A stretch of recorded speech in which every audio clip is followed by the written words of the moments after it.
really was the first man on the moon? On July 20th, 1969, astronaut Neil Armstrong descended from the lunar module's ladder, becoming the first person to set foot on the moon's surface.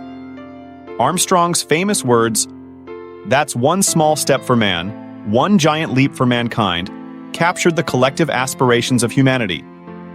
Accompanied by astronaut Buzz Aldrin, Armstrong spent roughly 2.5 hours exploring the lunar terrain, conducting experiments and collecting samples.